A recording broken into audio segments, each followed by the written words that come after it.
We're in the season of Advent, which we've been saying for the past few weeks is a time to prepare for Jesus. Time to prepare for Jesus to come. We're preparing our hearts for Christmas by remembering the fact that generations of people waited for thousands of years for that first Christmas, for Jesus to come that first time as the darling of heaven who was born in a cave on the outskirts of Bethlehem. As we ready our hearts for Christmas, as we get ready for the celebration of this holiday that marks this amazing event of the incarnation, God becoming man, we identify with the faithful who waited for that first Christmas. And we prepare by learning to be patient and wait as those people waited, because we too are waiting. We've been talking about this the last several weeks, that as they waited thousands of years for God to send their deliverer, for God to send deliverance from the penalty of sin, we have been waiting as a church for 2,000 years for Jesus to come a second time as our deliverer and to bring us deliverance from the presence of sin. And just as sure as Jesus came the first time, we've been looking at the fact that he will certainly come a second time. And so we wait. And we learn to be patient as we wait. We learn to trust God's timing rather than our timing as we wait. Yet at the same time, we acknowledge that it's really hard to wait.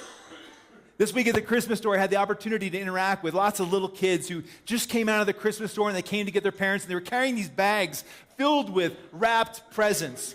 And they were all excited and they were buzzing, and can I open them now, Mom? Can you open what I got you now? And they couldn't wait for Christmas. And I dialogued with several of the kids like, do you know how long it is till Christmas? It seems like forever. I'm like, yeah, it's like 16 days. 16 days! And these kids were like, want to pull their hair out. It's so hard to wait for something that seems so far away, something you're so excited to see. Waiting is particularly difficult when what you're waiting for seems to never come. You know, you wait and you wait and you wait for something, and you know it's coming, it's been promised, but the longer you wait, it seems that doubt can begin to kind of creep into our hearts that the thing that we're waiting for is actually going to happen. You know what it's like when you're waiting for a friend maybe to show up for coffee or for breakfast or lunch, and you have an appointment somewhere and you're going to meet them, and they're 5 minutes late, and you think, well, nothing of that, maybe they got stuck in traffic, or maybe they're just running behind. But then 10 minutes go by. And then you start to have doubt. Maybe you doubt yourself and you pull out your phone, your calendar. Am I in the right place? Am I at the right time? Did I get this right? And then 20 minutes go by. And then the doubt really begins. You begin to doubt whether they're actually going to show up because you've been waiting so long. You see, when we wait a long time, we begin to doubt that what we're waiting for will actually happen. Or maybe your boss has promised you a promotion, and they say, oh, the promotion is coming, just keep waiting, it's coming. And so you wait for a couple of months, and you believe all of their excuses as to why they can't give you the promotion now.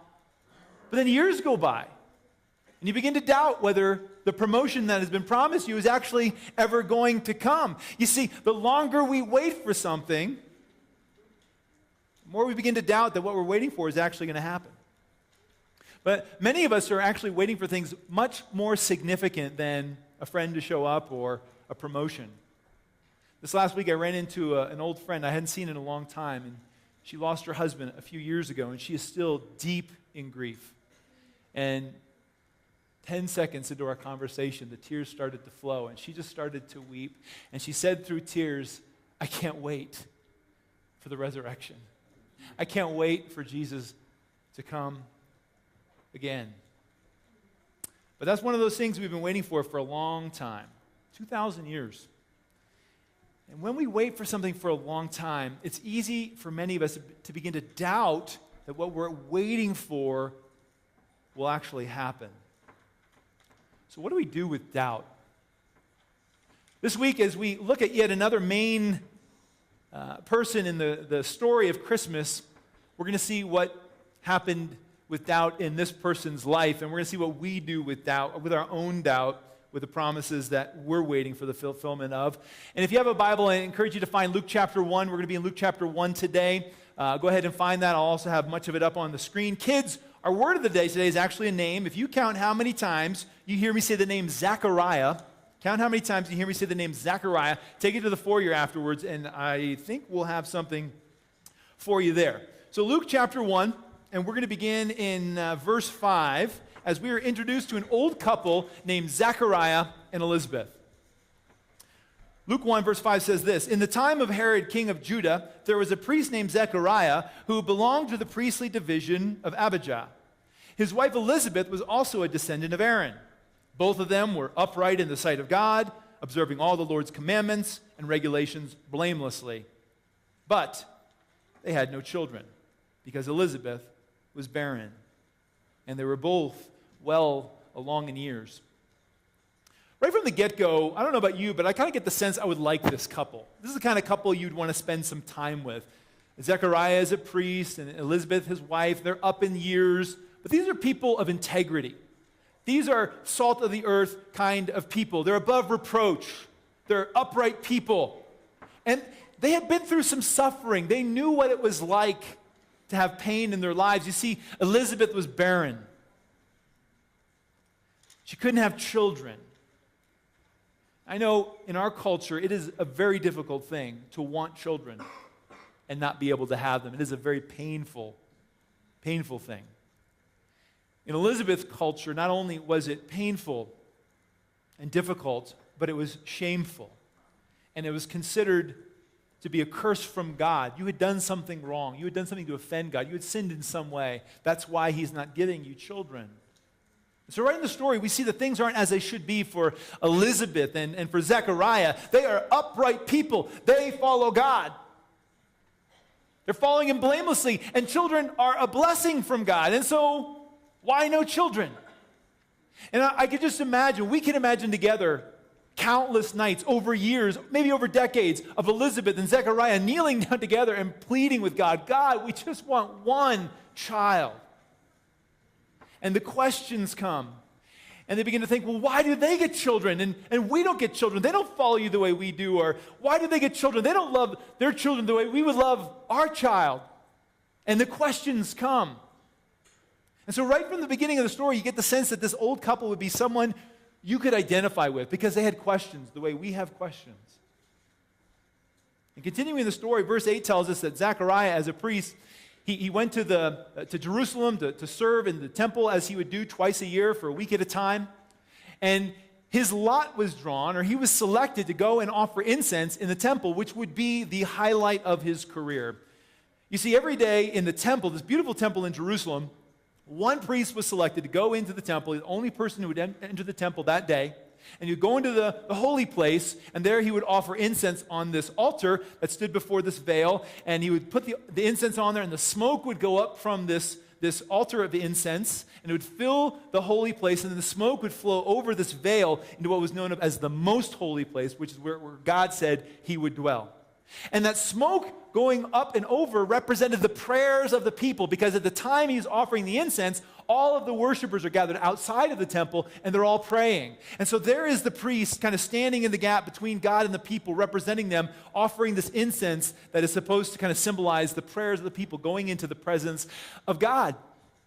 And Zechariah's number gets called. He gets to go in, and this only happens once a day, and there are 18,000 priests at the time.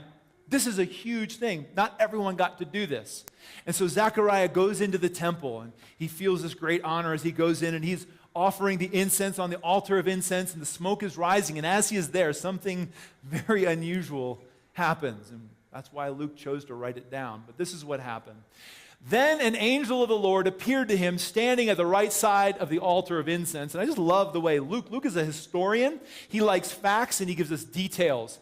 He is writing history. He is not writing myth here. He writes like history. He's giving us detail. Where was the angel standing? On the right side of the altar. I mean, he tells us everything about what is happening. When Zechariah saw this angel, he was startled and gripped with fear, as any one of us probably would be. But the angel said to him, as all angels say to all people when they greet them, "Do not be afraid, Zechariah. Your prayer has been heard. Your wife Elizabeth will bear you a son, and you are to give him the name John. He will be a joy and delight to you, and many will rejoice because of his birth, for he will be great in the sight of the Lord. Isn't that what every parent wants to hear before their child is born? He's going to be a joy and a delight to you. He's never going to get into any trouble, and God's going to be so pleased with him. Well, this must have been great news for Zechariah. Angel goes on. He is never to take wine or other fermented drink. He is being set aside for God. He will be filled with the Holy Spirit even from birth. Many of the people of Israel will he bring back to the Lord their God. And he will go on before the Lord in the spirit and power of Elijah to turn the hearts of the fathers to their children. Now right there, he's using this language from the Old Testament, and Zechariah would recognize this. He knows the Torah. He knows the Scriptures. And what the angel is quoting right here are the last words in the Old Testament. It's a prophecy given to Malachi chapter 4. The last words in the Old Testament are that someone's going to be sent who's going to bring the hearts of the fathers and turn them to his children. And so Zechariah is hearing this. He's saying, wait a minute. It's been hundreds of years since we've heard from God, but now this angel is telling me that God is about to fulfill his promises. That the Messiah is about to come, that prophecy is being fulfilled, and I'm going to be a part of it. I'm going to have a son who is going to be this forerunner who has been foretold by Malachi and Isaiah and others, who is going to make the way ready for the Messiah. He's going to turn the hearts of the father to their children, and the disobedient to the wisdom of righteousness, to make ready a people prepared for the Lord. Again, this would just be overwhelming for Zechariah. He's hearing all of this. He's hearing that he's going to have a son, and this son has been prophesied. And clearly the son who's been prophesied is John the Baptist, a man that we talked about last week if you're with us, a great man who made ready the way for the Lord. He did fulfill this prophecy perfectly. And so here we're hearing about how John the Baptist came to be. And in this angel declaration, we learn so many things about more than just about how John the Baptist came to be. Let's just look at a couple things the angel says. First of all, he says to Zechariah in verse 13, your prayer has been heard. I find this fascinating. Your prayer has been heard. Clearly the context of the prayer that has been heard are his prayers for a child. Your prayer has been heard. Your wife will bear a son. And that must have just brought back memories for Zechariah. He and Elizabeth had prayed that prayer for a child so many, many, many times. Day in and day out, year after year, for decades, they had prayed that prayer for a child. And they had waited and they waited and they waited for an answer to that prayer. But they waited so long that they began to doubt that it would ever happen. And eventually they get to the point where they're saying, they stopped praying that prayer. I am past the age of childbearing. What's the point of praying that prayer anymore? It's not going to happen. They stopped praying the prayer because they had lost all hope that it could happen. They hadn't prayed about a child in decades. Yet here was this angel claiming that their prayer had been heard. Can you imagine praying for something for decades with no sign that anybody hears you, no sign that God is going to answer you, and continuing to believe that what you're praying for will be given you? That would be hard. That would take a deep faith. When we pray on Monday morning, we expect an answer by close of business Monday, right? God, okay, maybe I'll continue to pray and ask you for this until the end of the week. But we want instant results to our prayer, instant answers. Otherwise we say, well, clearly prayer doesn't work, right? That's what we say to ourselves. Clearly God doesn't hear me, or he isn't going to answer me the way I want him to answer me because I'm not seeing instant results. But long periods of time without any apparent answer or that anyone is listening doesn't mean God isn't listening or that he won't answer. The amazing thing is that God will hear our prayer and he will store it up. He will remember it long after we've forgotten it. I believe that's the case for Zechariah. He had prayed that prayer for so long, he had forgotten he had prayed it. And here is an angel saying, God has heard your prayer. I remember a time when I prayed a prayer, I forgot all about it, and God still answered it. I was in seminary. I was getting ready to leave for a month to a trip in Russia and the Republic of Georgia, be working with refugee kids there. And I was a little nervous about the trip because I'd be away from my family for a month. And so my prayer partner, Mark, and I, we'd spend a lot of time in prayer getting ready for this trip. And I remember the last day before I left, he and I remember we were kneeling in my living room, and he was praying this prayer. And he just prayed this prayer, Lord, give Dave the opportunity to share your good news, your love, how much you love the people of Russia with somebody in Red Square, Moscow. Just give him the opportunity to share your gospel with somebody in Red Square. That would just be awesome, God. And okay. And so I didn't know where that came from, but I'm game. You know, if you want me to talk to somebody about how great you are and your love and your plans, I would be open for that. But then after that, I forgot all about it. Didn't think again about it. And so left on the trip the next day, day after day, we served there. After a month, we were our last day in Moscow, and we were in Red Square. And we were, enjoying the sights of, St. Peter's Basilica and all the things there, the Kremlin. And it was time to leave because we were leaving the next morning on an early flight. And so our group of 15 or so college students and seminarians, we all started heading back to the public transportation that would take us to our hotel. And we walked about a mile away from Red Square when someone said, why are we going back early? Who needs sleep? Why don't we go back? We haven't seen Red Square at night yet. Let's go back and see it lit up. And let's, just kind of hang out late, and won't sleep tonight, and we'll get a little bit of sleep, and we'll go home. And there was some discussion, what should we do? And finally we all decided, okay, we'll go back. So we went back to Red Square, and right there in the middle of Red Square is this kind of a pavilion where all the decrees are read and people were executed over the centuries. And we just started spontaneously singing worship songs.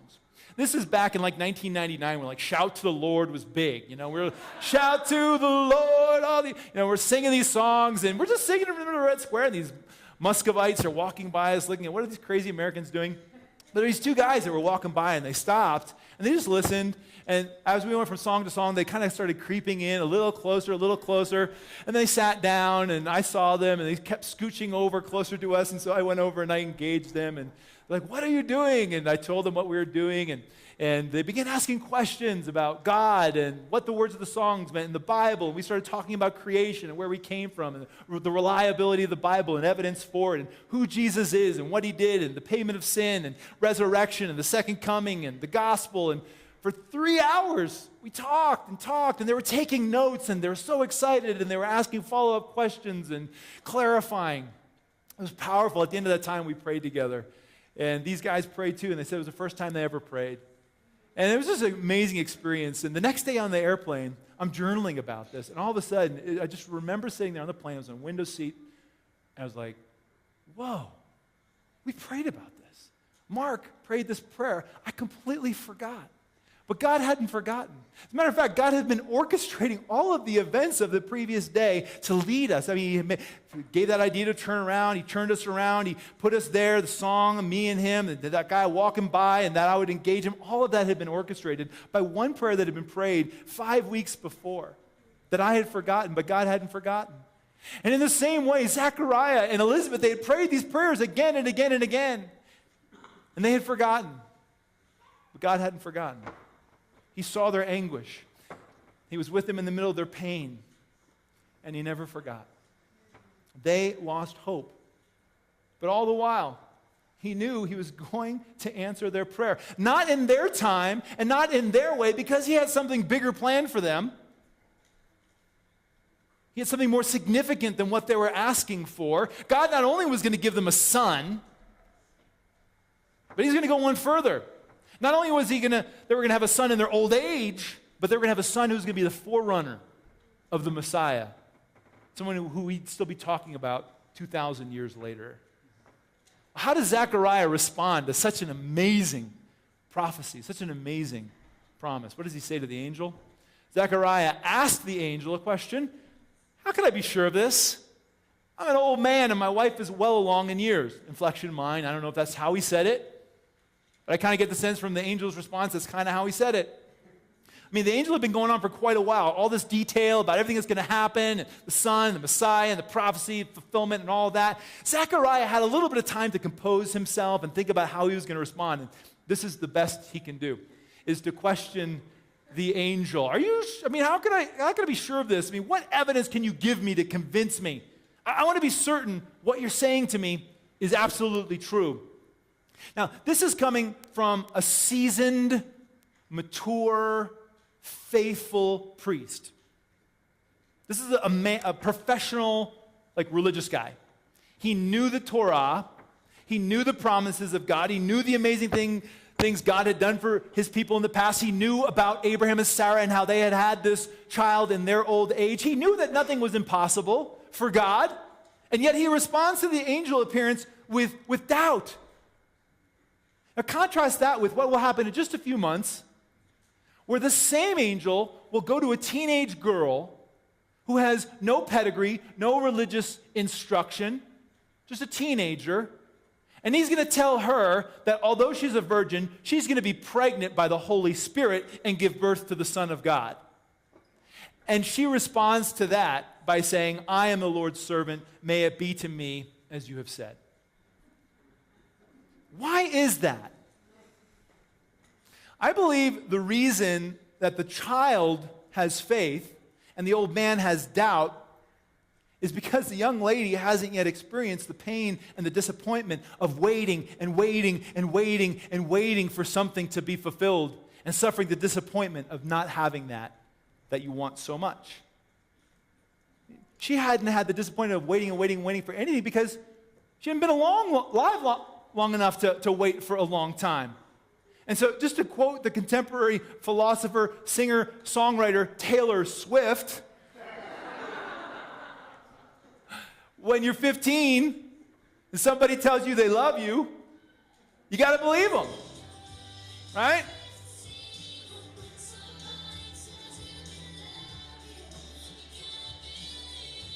And that's true, right? When you're 15, you're going to believe anything. You're 15. You have faith. You trust. But age brings a certain cynicism, or should we say realism.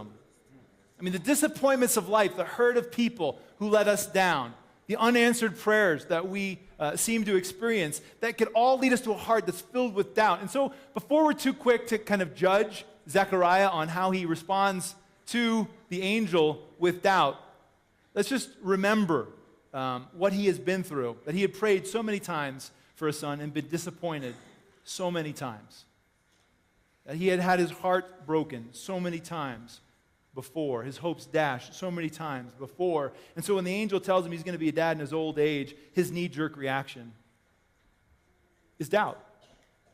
How could I be sure of this? It's to question. How could I know this is true? Now, we may understand Zechariah's doubt because we've had doubts, but the angel doesn't understand Zechariah's doubt so well.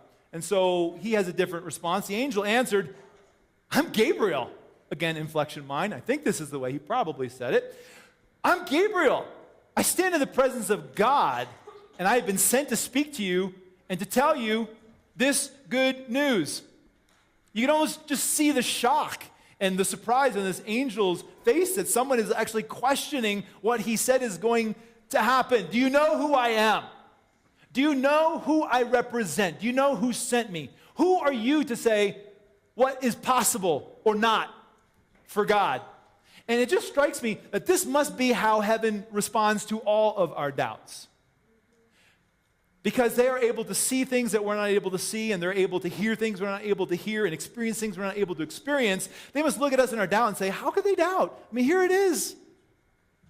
But we can't see what they see, and we can't hear what they hear, or experience what they experience. The Bible does say a time is coming where we will see, not through a glass dimly, but face to face. And then there will be no room for doubt. There will only be seeing. But in the meantime, there's doubt. Meantime, Zechariah can't see.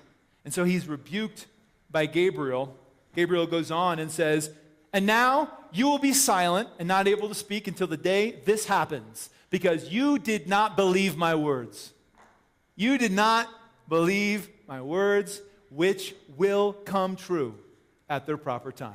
I'm telling you, you didn't believe me, but it's going to happen. So Zechariah is told he has to be silent. And I'm just wondering, what's going on with the silence? Why is he rendered silent? Is this a punishment? And if so, why silence? What does silence have to do with the story? And I've looked all over. I've tried to searched through the Bible for why silence was chosen here, but not much evidence is given in the text. So we just have to wonder, is this a punishment? Is it a gift? I kind of think it's a little combination of both. Because when you are rendered silent, not only are there a lot of disadvantages, but there are advantages as well to not being able to speak for a time. Christians down through the ages have taken times of silence in order to reflect and listen to their own hearts and to stop using their words to defend themselves or make themselves look great, right? So silence can be a great discipline. It's a way to grow closer to God. And I imagine that Zechariah grew tremendously over his time of silence. The priest who can't use his words, that would be difficult.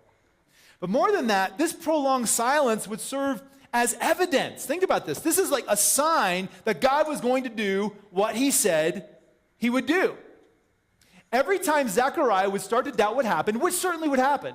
I mean, you got to think that, an hour after that happened, you're thinking, did I really see an angel? Did I fall asleep? Did he really say what I think he said? Am I really going to have a son? Is Messiah really coming? Doubt would come. And every time doubt would come, Zechariah would go and try and talk about it, but wouldn't be able to say anything, which would then confirm the fact that he had seen the angel that he was wondering whether he had seen or not. And so really he was getting what he asked for, right? He asked Gabriel, how can I know this is true? And Gabriel says, okay, try to talk about it. Every time you try to talk about it, you won't be able to talk, and that will be your confirmation that what I have said will come true. Be careful what you ask for. Zechariah gets what he asks for. And just one more thing before we move on about this whole silence and doubt. It just amazes me about the story, amazes me about God. One of the just hidden truths, I think, in this story is good news for us, is that Zechariah's doubt doesn't change God's plans. Nor does his doubt change his place in God's story. While Gabriel seems surprised that the old man has doubt, God seems to have grace toward his doubts and his questioning. Zechariah's doubt doesn't change the fact that the Messiah was going to come. His doubt doesn't change the fact that he's going to have a son in his old age, nor does his doubt change the fact that his son is going to be the forerunner of the Messiah. Gabriel could have looked at him in his questioning and said, oh, fine, I'll find somebody else. There'll be another priest in here tomorrow. I'll ask him. We'll see how he responds. But he doesn't do that. No, Zechariah is still the guy through whom God will work his plan, even though he has doubts and even though he has questions. And that's great news for us. That's really good news for us. It's good news for people of faith who at times wonder, how can this be true? How can I know this is sure? What evidence is there that God will do what he says he will do in my life? How can I know he's going to do what he says he will do in our world? Our questioning and our times of doubt, they don't change God's plans. Nor do they change our part in the story. God doesn't give up on us just because we question. He doesn't find someone else to bless just because you have doubts. But that he is big enough and his grace is deep enough to work in the midst of our doubts. Well, the angel leaves. Zechariah can't speak. He finishes his priestly duties in Jerusalem, and he goes home. And it says in verse 24, after this, his wife Elizabeth became pregnant, and for 5 months remained in seclusion. I wonder if she was still wondering whether she would actually have this baby. Didn't want to get her hopes up. Didn't want to talk about it with her family. Didn't want to tell her friends and her neighbors. And so she remained in seclusion for 5 months, just to be sure. I don't know. The Bible doesn't tell us why she was in seclusion. But she says from her heart, the Lord has done this for me. In these days he has shown his favor and taken away my disgrace from the people. Don't you just love this woman's response, just her heart? She says, God has been so good to me. God is doing a great work. God is fulfilling his promises in our world. And 9 months later, we believe, their son is born. And Luke records that 8 days after the boy's birth, they take him to a special ceremony where they circumcise him and they're going to give him his name. And everyone expects that they would follow tradition and that they would name the son after the father, that the boy would be named Zechariah. But Elizabeth says, no, he's to be named John, as the angel Gabriel has told us. And the people are so kind of confused by this, so unusual. So they want to get Zechariah's endpoint, so they go to him to see what they should name the child. And in verse 62, it says they made signs to his father to find out what he would like to name the child. And it says in verse 63, he asked for a writing tablet, and to everyone's astonishment he wrote, his name is John. Immediately, I love that. Immediately, his mouth was open and his tongue was loosed, and he began to speak. And what's the first word he said? He was praising God. First words out of his mouth, he is praising God for what has happened. And the neighbors were all filled with awe, and throughout the hill country of Judea, people were talking about all these things. Have you ever seen anything like this? Did you hear what happened with Zechariah and Elizabeth? A child in their old age, he was mute, and then he's speaking, and crazy times. God is doing something in our age. See, doubt is now long gone, and praise has replaced it. Something happened when Zechariah wrote in agreement with Gabriel's instruction that his name should be John, and immediately his tongue is loosed, and the first words out of his mouth is he begins to praise God. And in the verses that follow, if you read the rest of Luke chapter 1, Zechariah sings this spontaneous prayer, this praise, this song to God, praising him for his faithfulness and his goodness, and that he has kept his promise to redeem his people and send a deliverer. And listen, a story that began with an encounter, an angel encounter, and the doubting question of an old priest, it ends with the birth of a child and the fulfillment of a promise and praise. What does this have to say to us today, 2,000 years later? God is faithful. Despite how long it's been since he made the promise, no matter how much doubt we have as to whether he's going to fulfill it, God will do what he said he will do. No matter how long we have waited, how much we have doubted, God will do what he said he will do. And just as in the case of Zechariah, the same is true for us, that God's faithfulness will eventually turn all of our doubts into praise. What doubts you have now? When you see what God is going to do, when he fulfills his promise, your doubt will be replaced with praise. So, for those of us who are waiting for the fulfillment of God's promise in our lives, the reality is, when we wait a long time, we begin to doubt. We begin to doubt that what we're waiting for will actually happen. And so I'm just asking, what are you waiting for God to do in your life? What promise have you just been kind of holding on to and saying, God, I'm not letting you go until you bless me? You know, maybe you're here today and you have been just waiting for God to release you from a destructive habit or an addiction or a sin that is just destroying your life, destroying your relationships. And you've been waiting for God to fulfill his promise that said, if the Son sets you free, you will be free indeed. And you're just waiting for that freedom. Or maybe you're here today and you're just a follower of Christ and you're tired of having to confess the same sins again and again and again. And you're just claiming that promise that God is going to finish that good work he started in you. And you're waiting for holiness, for sanctification. Or maybe you're in the midst of a chaotic season of your life and you've been asking God for the peace that passes all human understanding, and you're waiting for peace. Or maybe you're experiencing a deep hurt and you've been asking God to bring healing to your heart, and you're waiting for healing. Or maybe like my friend that I spoke of earlier, you're grieving and you are longing for the time when Jesus comes again to resurrect his followers and to reunite those who love him. And you're just waiting for that reunion.